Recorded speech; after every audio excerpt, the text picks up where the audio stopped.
So, Caitlin Clark has just won Rookie of the Month, and as expected, people on Twitter are angry. To be fair, I genuinely think you can make the statement of Caitlin Clark and Angel Reese both had incredible rookie months, and still, that would anger both sides.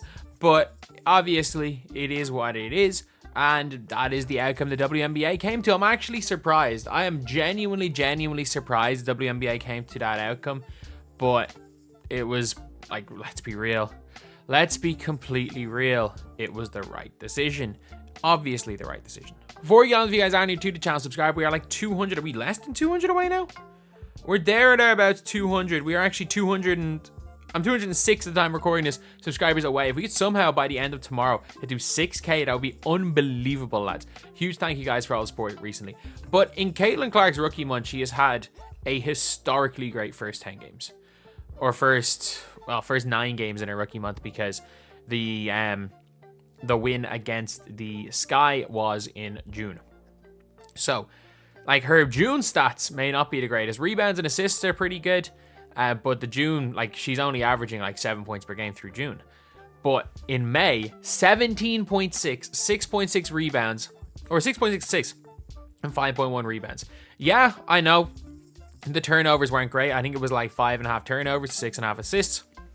Ironically, if you want to say that she's turned the ball over too much, yada, yada, yada, she actually does not have the worst assist to turnover ratio as a rookie. That, by a country mile, is Angel Reese. Angel Reese has a significantly worse assist to turnover ratio than Caitlin Clark. But obviously that's not going to be mentioned. But it was honestly, that was a tough month for rookies, because I will say, up to a point, I thought Cameron Brink was leading it. After Cameron Brink had that 12.2 block quarter against the Wings, I genuinely thought it was Cameron Brink's to lose for Rookie of the Month. I thought she had been the best rookie so far, and I thought the Angel Reese and Caitlin Clark discussion realistically should have been is Cameron Brink better than both? And I think I cursed Cameron Brink because Cameron Brink has been garbage since that game. Like, not absolutely garbage, but not good. Like, Cameron Brink, since that game, since that 21 point, like, what was it, 21, 4 blocks, 3 assists, 2 steals, something ridiculous like that against the Wings. And I get it, Arika Gumboale had, well, that was the game she went 7 of 30 as well. So, since that game, it's like Cameron Brink has been struggling. So, I thought Cameron Brink was going to be Rookie of the Month. But she was very bad for the last week or so in a month. When it comes to Caitlin Clark versus Angel Reese, though, Angel Reese had a good enough month. Why did she average like 11 points, 8 boards or something? 11.7.5 boards. Thereabouts. That's good. Really good. She played really good defense too. But she also shot under 40% from the field. Free throws were getting there. Free throws, Angel Reese is a very good free throw shooter, to be fair to her. But I just don't think, unless you want to say Angel Reese helps your team win, but no one has ever judged a rookie based on how much their team wins before, in life.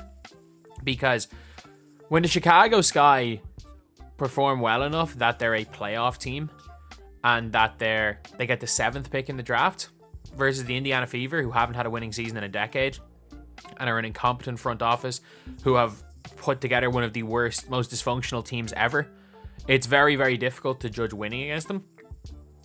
And like, when it comes to MVP discussions after 3-4 years in the league, cool.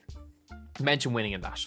I think winning, fair enough as far as MVP goes. But when it's Rookie of the Year, because a lot of the times the better rookies are going to be drafted to worse places, I think that you can't really judge team success. You just have to judge them as individual players. And I thought Caitlin Clark has had one really, really, really bad game in her career, and that was yesterday.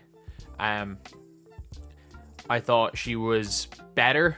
I thought she wasn't awful in the second game against the Liberty, but her 2 games against the Liberty have been her 2 worst games in her career. But again, does she win June Rookie of the Month? I'm not sure. Honestly, I think that if there's someone that will take Rookie of the Year off her, it could be Camila Cardoso. Like, I can see Cardoso breaking into that starting lineup for the Chicago Sky sooner rather than later, but I just don't know what way they're going to go with her in that lineup. Whether they're going to put Elizabeth Williams in or whether they're going to put Angel Reese in. Because Elizabeth Williams has a little bit more ability to play, or she's a better shooter. She's going to score a little bit better. Who knows the way which combination plays better. Probably will be Angel Reese for the defense, and it probably might depend on the matchup. Like, for example, if they're playing against the Fever, I think that whoever was it, Harrison, that was playing with Cardoso was the best combination, was Harrison and Cardoso, when the two of them were playing with each other. Because, like, whatever about Alyssa Smith scoring, Alyssa Smith's going to get hers on Angel Reese anyway. And I think Aaliyah Boston you can match up Aaliyah Boston to rather than Angel Reese to Cardoso. So, and then obviously if they're playing the Liberty, you got to play Angel Reese more because Angel Reese got to match up to Breanna Stewart. Same when you're playing the Aces, she's got to match up to Aja Wilson. Same when you're playing against, she's matched up against Alyssa Thomas on the Sun, and Neko Wumake against the Storm. So she's got to have certain matchups. So I'd say it all really does depend on the team and what power forwards they're playing against.